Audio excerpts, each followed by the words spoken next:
నమస్తే, నేను లిసిరి.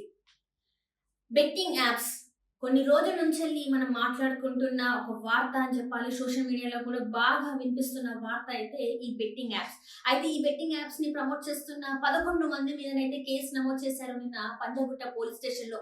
అయితే ఇప్పుడు ఈ 11 మంది, ఆ 11 మంది ఎవరైతే ఉన్నారో యాంకర్ శ్యామల గారు, రీతు గారు, ఇంకా విష్ణుప్రియ, హర్ష సాయి, టేస్టీ తేజ, సుప్రీత అండ్ ఇమ్రాన్, సన్నీ యాదవ్, ఇంకా చాలా మంది ఉన్నారు. వీళ్ళందరిది ఇప్పుడు ఎవరైతే ఉన్నారో ఈ 11 మంది ఈడీ విచారించబోతుంది. ఈడీ చేతిలోకైతే ఈ కేసు వెళ్ళినట్టు తెలుస్తుంది. సో అట్లనే వీళ్ళే కాకుండా ఇంకొంతమంది సెలబ్రిటీస్ పేరు కూడా వినిపిస్తుంది.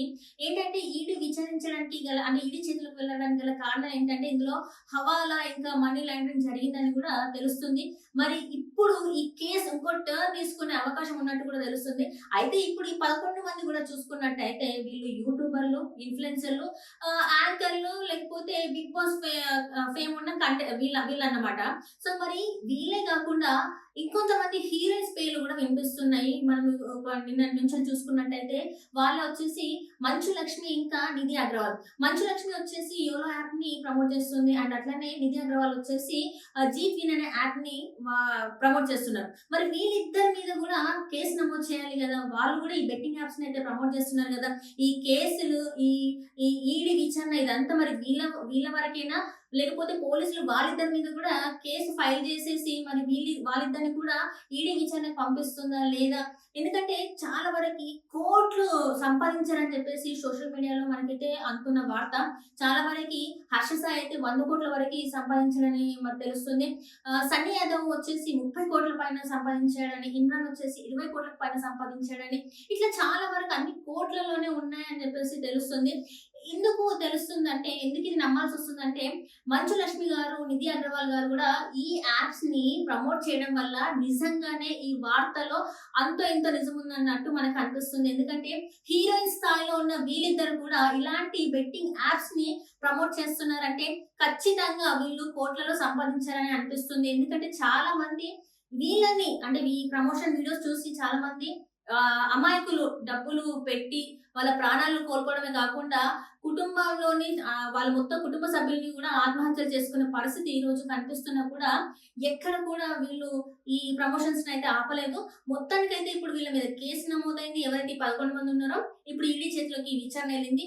మరి మంచు లక్ష్మి గారు ఇంకా నిధి అగర్వాల్ మీద కేసు నమోదయ్యే అవకాశం ఉందా? ఎందుకంటే ఈ చట్టంలో కూడా చాలా వరకు కొంచెం కఠిన శిక్షలే ఉన్నట్టు తెలుస్తుంది. మరి బెయిల్ దొరుకుతుందో దొరకదో అనే అంశం కూడా ఇప్పుడు చర్చనీయాంశమైంది. మరికొన్ని రోజుల్లో మరి మనకి ఏం జరుగుతుంది, అసలు ఈ బెట్టింగ్ యాప్స్ ఈ 2 తెలుగు రాష్ట్రాలలో ఇల్లీగల్ అయినప్పటికీ వీళ్ళందరూ ప్రమోట్ చేయడానికి గల కారణం ఏంటి? ఇది ఈజీగా మనీ ఎర్న్ చేయడానికి వెసులుబాటుగా ఉంది కాబట్టి ఈ యాప్స్ ని ప్రమోట్ చేస్తున్నారు అన్నట్టు కూడా మరి తెలుస్తుంది.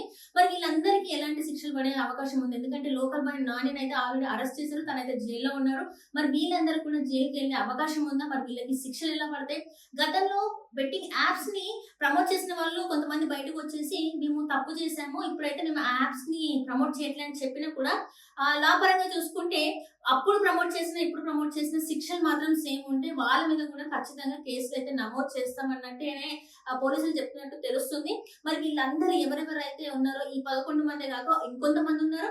అట్లనే హీరోయిన్ స్థాయిలో ఉన్న వ్యక్తులు కూడా ఉన్నారు.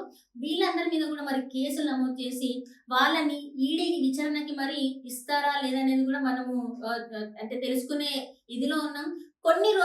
ఇంకొన్ని రోజులలో మనకైతే తెలుస్తుంది. మరి బెట్టింగ్ యాప్ లో ఇంకెంతమంది పెద్ద తలకాయలు ఉన్నారు ఏంటి అనేది కూడా తెలిసే అవకాశం ఉంది. Thank you so much.